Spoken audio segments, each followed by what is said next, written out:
Welcome back to the Morning Blend. The Gilded Life of Matilda Duplaine is a new book with all the things that make a novel great. Love, secrets, lies. It also includes some real-life experience from an author who sells multi-million-dollar properties to the rich and famous in Hollywood. The author, like the main character in her story, are both from Milwaukee. That's right. Alex Brunkhorst knows what it's like to rub elbows with the Hollywood elite. She's seen the world of private jets and sprawling mansions, and now she's back home chatting with us here on the Yellow Couch. Thanks for being here. Thank you so much for having me. Nice to meet you. Very nice to meet you. This is so interesting because you take your experiences and you write about them in a fictional book here as under another character, but really some of the issues that you're explaining is the isolation that you think the rich and the famous start to have, whether it's by choice or by accident. How does that play out in your writing? Well, I think I came up with the idea for the book about 8 years ago, and I began to notice that the wealthier that people got, the more they wanted private ahead of everything, whether it was private plane or private yacht or these vast private estates. And I began to notice that they were becoming more and more isolated from kind of the world around them. So that was the kernel of the idea, I think, when starting to write the book. And then I began to actually realize that the isolation is sort of more societal than that. That it's not just the wealthy who are isolated, but I feel like, you know, our society is a little bit more isolated probably than in previous generations. Well, and I think people assume that to be rich and famous and have a private multi-million-dollar estate or a private yacht would be fantastic. They can't imagine how wonderful life would be. But you kind of paint this picture of it being isolating, which is sort of sad and sort of lonely, right? Exactly, and that's what I began to notice is, you know, coming from Milwaukee and then moving to Los Angeles, is I was very in awe of it too. Is, you know, I kept looking at that life and thinking that's what I want. And then as I began to know kind of wealthier people, as I began to realize the fact that there was kind of this sense of loneliness. So I think, again, that's kind of how I came up with the idea for the book, and I feel like Thomas, my main character, my narrator, kind of takes that journey just like I did. Well, I think a lot of people who are familiar with LA, whether they've been there, they've lived there, or they've just seen what they see in the media, they realize that it's a different culture of life out there. What parts of your personality did you feel like you had to give up or tried to hang on to just to fit in?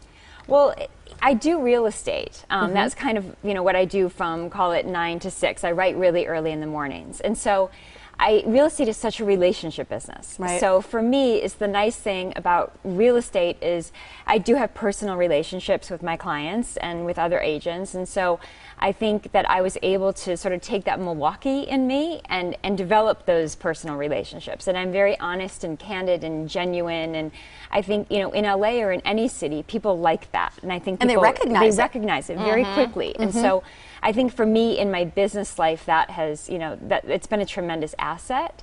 You know, again, LA is kind of glitzy, and there's that stylized veneer to it, which, you know, of course is kind of intoxicating, and, you know, we all like it, and we watch it on TV, and you know, but again, I think I've been able to meld the two very well. I think it's cool. Have you worked with, as clients, people that we would recognize their name or their face? I have. I've been very lucky. You know, I worked in entertainment before, and then I made the transition to real estate. So I worked in TV. And so I've been able to work with, you know, most of my clients in real estate are entertainment, whether it's actors or directors, writers, studio executives. So it's been you know, a good niche for me, and you know, enabled me to meet very, very interesting people and see really interesting houses. Oh, I bet. Yes, oh, I bet. Yeah, absolutely. So let's talk a little bit more about the book, because one of the themes that you explore in it is the theme of redemption. Because your character was fired from Wall Street for a blatant plagiarism. How does this play out? How do you get into the depth of that theme? Well, it's been a theme that I've been very interested in my entire life, and I think after moving to LA, it's a theme that I have even been more interested in. I think LA is a city that offers second chances and third chances and fourth chances, which is one of the things I love about it. You think it's forgiving? I do think it's very forgiving. I think it's a city that isn't necessarily steeped in tradition. It's more progressive, and it's a very creative city, and I think it's very open-minded. And so, you know, what I began to notice again when I moved there was just how a lot of people have failed, you know, once or twice, and then suddenly they have a hit television show on the air. Or you see, you know, actors who were kind of in their prime and then they disappeared and then they came back and, you know, won an Academy Award very late in life. And so I think it definitely is a city that is very forgiving, and again, that's a real theme of the book. And through this process, writing this book, I mean, because some of it is based on your actual experience, what do you feel like you learned, or what's your takeaway from the process?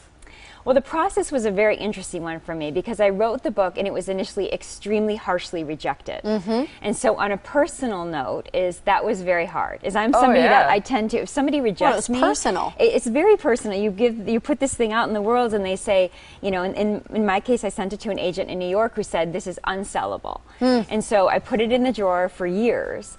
And I took that one opinion as saying, you're not a good writer. And then it was years later that I kind of picked it up and thought, you know, I feel like there's a little something here. And I sent it to a freelance editor in New York, and we worked on it and worked on it and worked on it, and then it ended up selling. So it's been a really good journey for me, and a journey that I've learned a lot. I think it's made me more resilient in my business life and more tenacious. So. It's wonderful. And you have a book signing tonight where people can pick up a copy of the book and meet you, which is wonderful. You're back in town. The reading and signing is tonight at 7 at Boswell Book Company, which is located on Downer Avenue. And you can find out more about Alex and her book, The Gilded Life of Matilda Duplaine, by going to alexbrunkhorst.com. Great Thanks to so much meet for being you. here. Thank you so much. Thank you.